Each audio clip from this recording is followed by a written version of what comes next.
เป็นยังมาโทรใช้บัตรบ่อันนั้นบ่ได้เปิดโทรศัพท์บ่คนผ่านี่ก็ได้เปียกนี่มึงติเคยเที่ยงเลย ฝนตกเจ้าอยู่ในไสนี่น่ะอยู่ในลูกหญ้านี่ดิฮะดอกหญ้าชวนอันเงินนั่นค่อยพากให้200,000เด้อเจ้า200,000โมนิน200,000ค่อยพาก400,000มานี่นั่น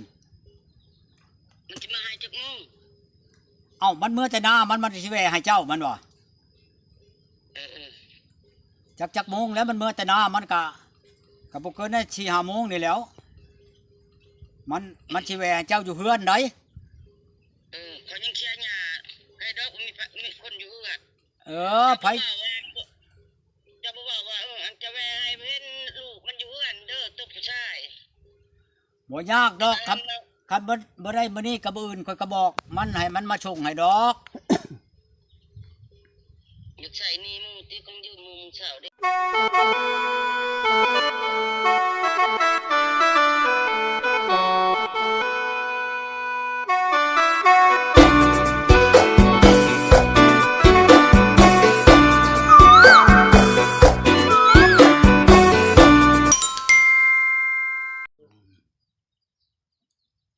เจ้าบ่พากับยันบ่ได้ไปแล้วเพิ่นว่า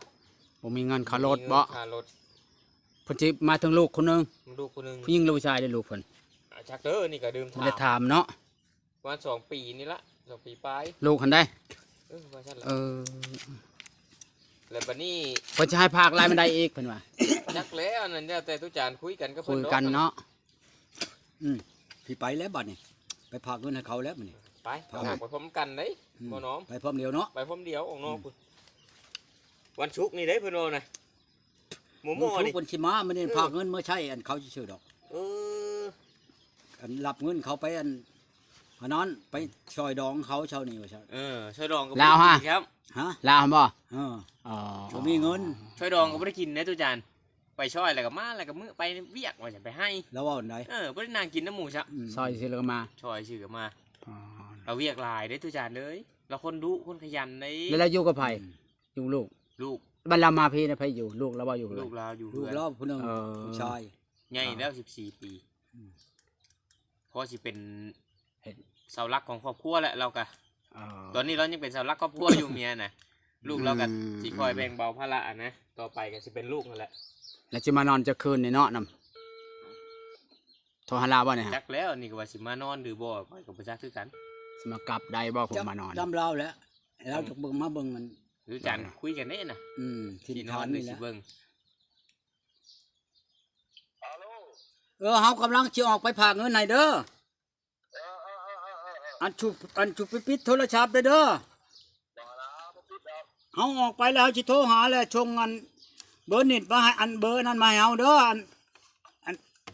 นั้นเท่านี้ละเฮาสิออกไปแล้วเดี๋ยวนี้มันอันนั้นมันสิค้ำเฮามาผูกหัวปลาเมียนนี่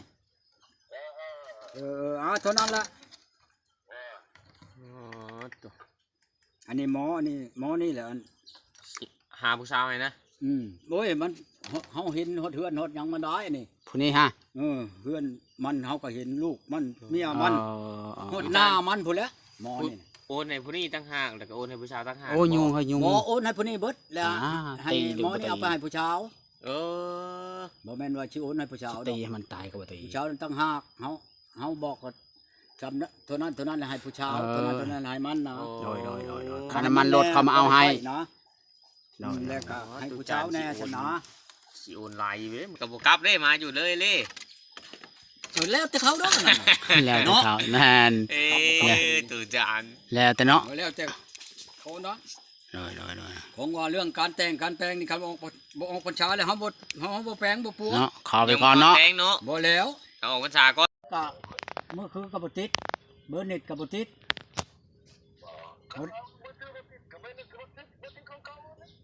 นั่นแหละจังหวะบ่แล้วมันคนละเครื่องได้เคยเครื่องเดียวนั่นแหละ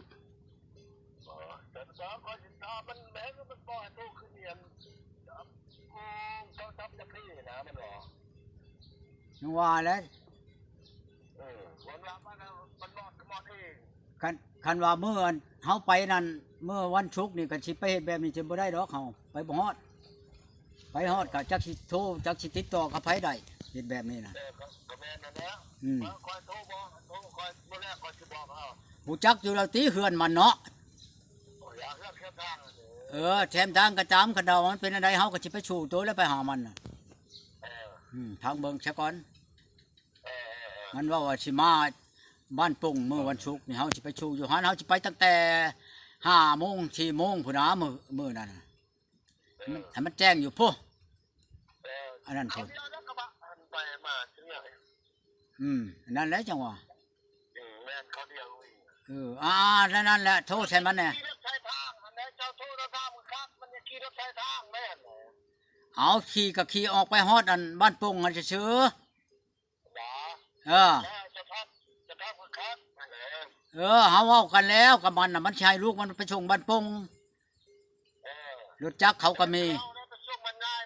ผมโทรวันติดกับโทรหาคอยจังใครแน่แล้วติดเลย อันนั้นแหละจังหวะมื้อวันศุกร์กันสิปิดโทรศัพท์ไปเด้อ เขาก็ปิดดอนปิดแต่ไม่ได้ปิดดอนไปจุด เอาเงินไปให้มันมาแรงเลยเว้าบอกมันคักๆแน่ทีนี้ล่ะมันอันนี้ โอนเงินให้ละโทรบ่ได้เป็นหยังเนาะไปตั้งเงิน นี่แน่ เป็นหยังมาโทรใช้บัตรบ่อันนั้นบ่ได้เปิดโทรศัพท์บ่ คนผ่านี่ก็ได้เปียกนี่มึงติเคยเชื่อยาเลยเหรอ ฝนตก เจ้าอยู่ในไสนี่น่ะ อยู่ในลูกหญ้านี่ดิ ฮะ ดอกหญ้าชวน อันเงินนั่นค่อยพากให้200,000เด้อ เออ เจ้า200,000โมนิน200,000ค่อยพาก400,000มานี่นั่น มันจะมาให้จักโมง มันเมื่อแต่หน้ามันสิแวให้เจ้ามันว่ะ เออ จักโมงแล้วมันเมื่อแต่หน้ามันก็บ่เกินได้4-5 โมงนี่แหล้วมันสิแวให้เจ้าอยู่เฮือนได เขายังเชียร์หญ้าให้ดอกมีคนอยู่อ่ะ ไผ จะบอกว่าอันจะแวให้เพิ่นลูกมันอยู่เฮือนเด้อตุ๊กผู้ชาย บ่ยากดอกครับคันบ่ได้มื้อนี้กับอื่นค่อยก็บอกมันให้มันมาส่งให้ดอก อยากใส่นี่มึงที่คงยืมมึงเช้าเด้อคงสิให้ตะแล ให้ก็ได้ให้ดอกคันว่าอันลูกเจ้าหูจักกันเฮือนมันก็แล่นไปเอาลูกก็ได้คันมันบ่ให้แมลงนี่เด้อ โอ้มีไผจักยอมรับเด้อตัวนี้ข้อยก็บ่เคยเห็นข้อยบ่ฮู้ว่าความชื่อไก่ซื่อๆเด้ไอ้บ้าบ่ได้บ่ฮู้ อย่าดอกค่อยบอกมันแล้วมันว่าเมื่อตอนแรงมันสิแวให้เฮือนเจ้าอยู่แคมป์ทางมันว่าแม่นบ่วะ เออ แน่มันกูจักอยู่เฮือนเจ้าน่ะ จะบ่ฮู้แล้วเราบ่ฮู้จัก คนนั้นมันจะตามหมู่เท่านั้นแหละมันอยู่ บ่แล้วคันมันเป็นผู้บ่าวแล้วมันก็มันสิบ่แวเฮือนเจ้า มันก็แวหาผู้ชาวแล้วเว้า โอ้คัก เห็นบ่นี่ค่อยกำลังค่อยออกมาแต่ หากมาแต่โอนเงินให้ ค่อยโอนเงินให้เจ้าน่ะ สั่งปุ๊บได้ปั๊บเลยเด้อผู้ใหญ่แล้วมันสิ บ่ได้ฮอด5 นาทีซ้ำโทรเอาเบอร์อันนั้นเอาอันเลขอันบัญชีให้แล้วก็ค่อยก็พากพี่แล้วก็โทรถามมันได้แล้วมันว่ะยากเพียงเมื่อค่อยไปนั่นเมื่อวันศุกร์นั่นออกมาค่อยสิโอนเงินอันนั้นออกมาแต่เช้านี่เด้อมื้อนั้นเด้อค่อยสิไปแต่เลิกได้ โอ้เขาบ่ห่วงดอกเขามันไก่ช่องรักป้าเองเขาเดียวขี่รถ เจ้าสิเอาอันเด็กน้อยมานำผู้หนึงบ่ โอ้บ่ป้าบ่ได้ดอกไผสิเบิ่งไผสินั่นมันน้อยๆเด้ เอามานะ มันสิช่อเขาเอามานำรถ เออ เอามานำรถนั่นยากมาปัดสิคำนึงหามันอีกมันยาก จะได้นอนคืนนึงก็มื้อแล้วเด้อ เอามันมานำรถยากดอก มีกุ้งเชียร์หญ้าเขาก็ได้ทันมื้อฝนตกบ่กี่แห้ง แต่พ่อจัง ตก แต่พ่อจังว่าโทรใช้อันบ่ได้เปิดโทรศัพท์โทรใช้มือถือก็บ่รับโทรใช้อัน มือถือก็ สั เป็ ม ด ผัสก็บ่รับเอาแล้ว บ่ติด มีแต่ จัก ตัว คือ ใดก็บ่ติดเอาแล้วว่าบาดนี้ คอยจนมาฮอดนี่เจ้าโทรมาได้นี่จังฮู้จักนี่เจ้าบ่โทรมาก็บ่ชัดบ่จักชับ ก็เห็นมันโชว์อยู่เห็นมันโชว์ก็เลยโทรกลับก็เปิดเครื่องก็เห็นมันโชว์ เปิดเครื่องมันก็ขึ้นแล้วแหล้ว มันโชว์เข้าแม่นแล้ว ใส่ขาวมันก็ขึ้นเต็งแล้วแหล้ว ทนตกแห้งผ้ามัดเลื่อมข่อยเลยปิดหมู่ข่อยก็เมื่อเลยเด้แล้วบ่หันอยู่ข่อยให้เองเฮ็ดเมื่อก็โดน เสียยามันหรือเสียยาหยังพ่อใหญ่ เสียยามันบ่เสียยามันบ่ ได้ก็เขาโทรเข้าเด้อเบิ่งหับเบอร์เขาซะก่อนเบอร์ทวนเนาะนี่ เขาโทรไปยังติดได้ ฮะ เขาโทรไปยังติดคือคุยกับมันโทรศัพท์ มันวันใดน่ะ เมื่อให้ขึ้นไปผม โอ้ยบ่ขึ้นได้ขึ้นจักหน่อยมันเว้าแนวนั้นแนวนี้เสียเงินซื่อๆนั่น ช่วงว่า เช้าจะไปพังความคนในนั้นได้พังความเต็งนี่ เชียงเงินเนาะ โอ้ยขึ้นไปมันบ่แม่นราคาน้อยได้ขึ้นไปเวียงจันทน์นั่นได้แม่นเลย เต็งอัน มันผักอีก เขามาหาเต็งเช้าจันนี่มาปีกายนี่ช่องคนนั่นล้าน400,000ผู้โลดเต็งสิให้เขา เออ ล้าน4อันเงินนั่นค่อยพากให้200,000เด้อเจ้า200,000โมนิน200,000ค่อยพาก400,000มานี่นั่น มันจะมาให้จักโมง เอ้ามันเมื่อแต่หน้ามันสิแวให้เจ้ามันว่ะจักโมงแล้วมันเมื่อแต่หน้ามันก็บ่เกินได้4-5 โมงนี่แหล้วมันสิแวให้เจ้าอยู่เฮือนได้